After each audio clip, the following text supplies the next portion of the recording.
In this video, I want to share with you what made me want to earn the title U.S. Marine, and something that's happened recently in my early 50s that has flipped the script on the motivations in my life. So I hope you'll watch till the end. Well, let's get started. In my late teens, I remember seeing a movie, 1987, called Full Metal Jacket.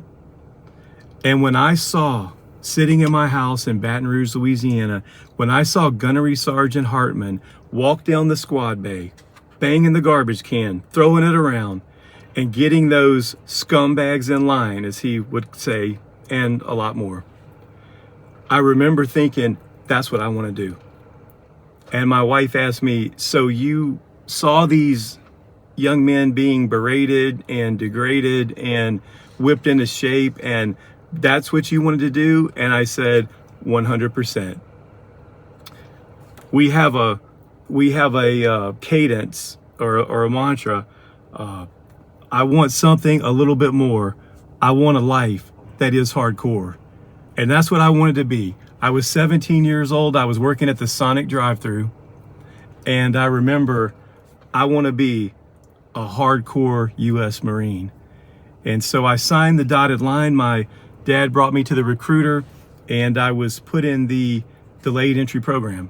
10 months later, shipped off to the Marine Corps Recruit Depot, San Diego, California. And that would really change my life. I remember, though, also seeing a picture of my dad, a Vietnam-era Marine, in his fatigues. And I remember thinking, man, that's really what I want to be. And I guess seeing him in that uniform made me think I could do it. I wanted to be part of the group that runs to danger and not from it. And I wanted to be part of the group that runs to the bullets and not from them. And that's exactly what I did. In 1989, I reported to Marine Corps Recruit Depot, San Diego, California, and stood on the illustrious yellow footprints. I was 17 years old. I turned 18 in boot camp, and I remember October of that year, 1989, I earned the title United States Marine. It was one of the proudest moments in my life.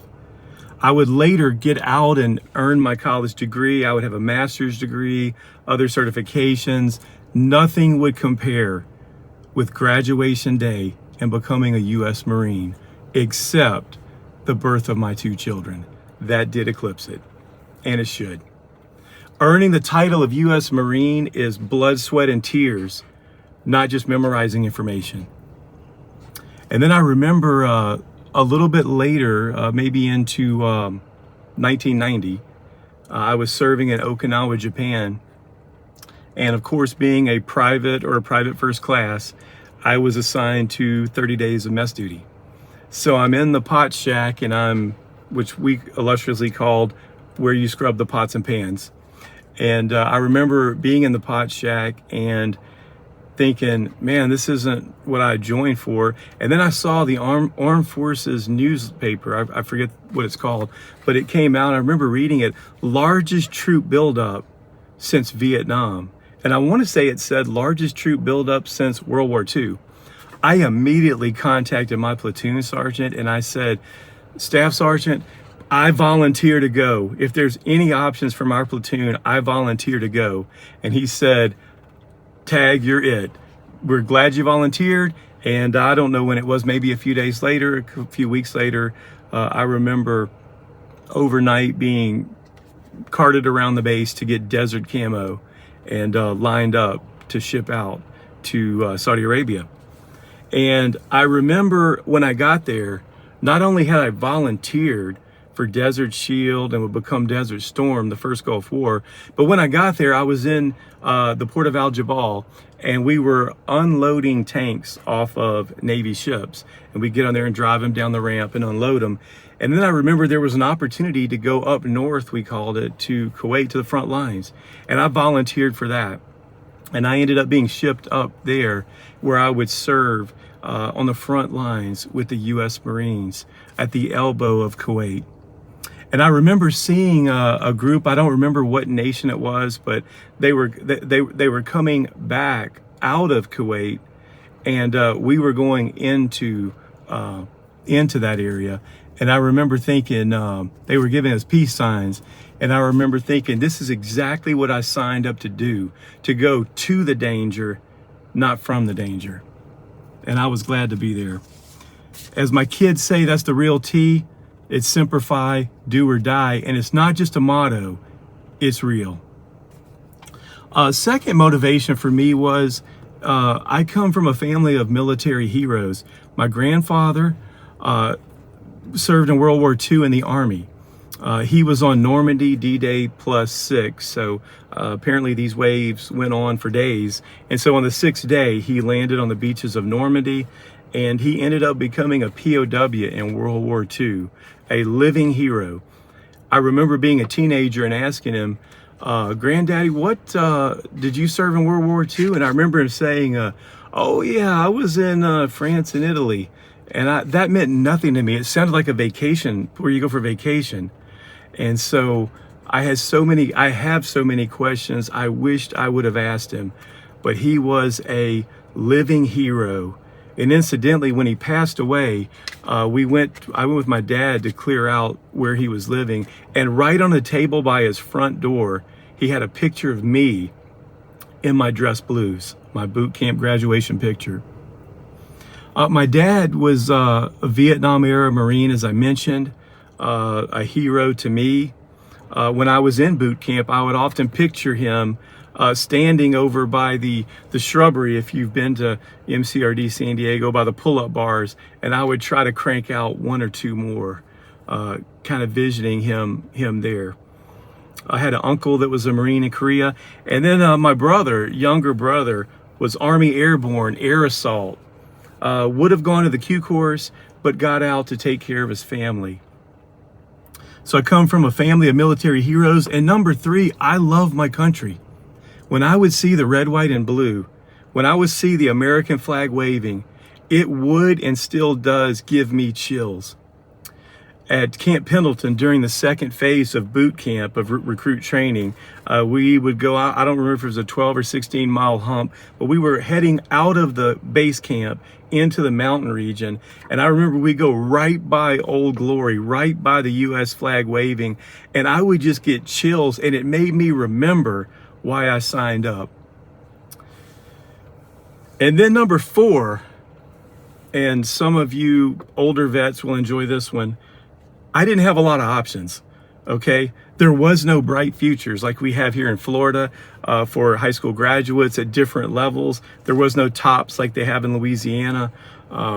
It was basically either you are awesome in academics and you get a full paid scholarship, your parents are very wealthy and they pay the whole ticket, or it's McDonald's. And so for me, and I may be exaggerating a little bit, but for me, I joined the U.S. Marine Corps. That was one of my few options that I had, and I was glad I took it. Fast forwarding to just literally a few months ago, I signed up at my workplace for a leadership mentoring program. Now, I'm in my early 50s. I'm sure most of the people in the program are in their 20s. Maybe 30s.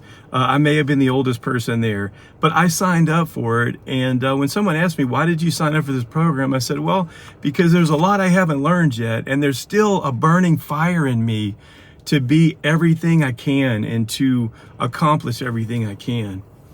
And I remember they give you a coach. It's a company called LifeRamp, and it was paid for. And so you get 8 sessions with this career coach.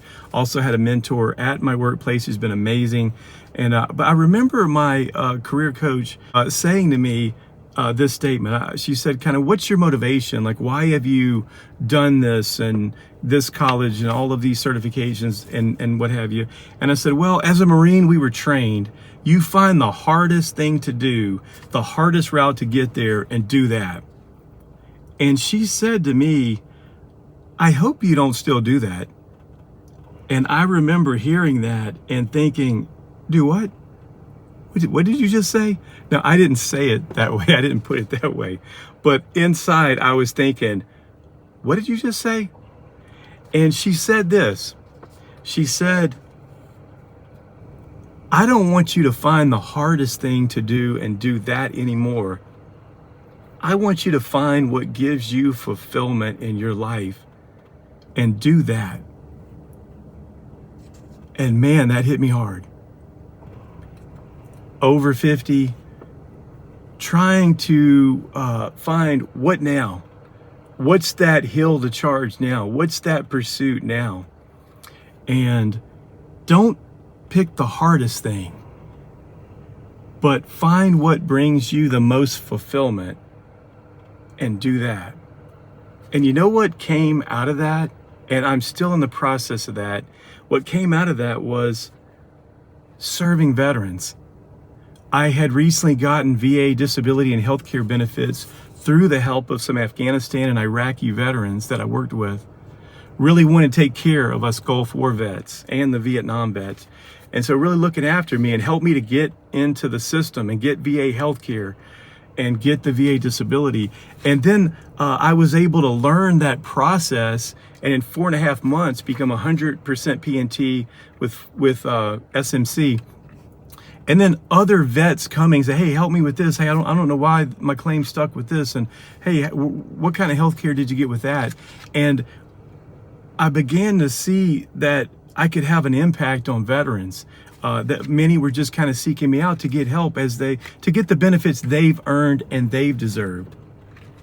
And also in joining a church in my area in North Orlando, seeing that there may even be opportunities to get involved through our church to help serve the veteran community in my county, looking at serving in that capacity. So long story short, I had a moment of just realizing I need to quit finding the hardest thing to do and running after that, but I need to find what brings me fulfillment.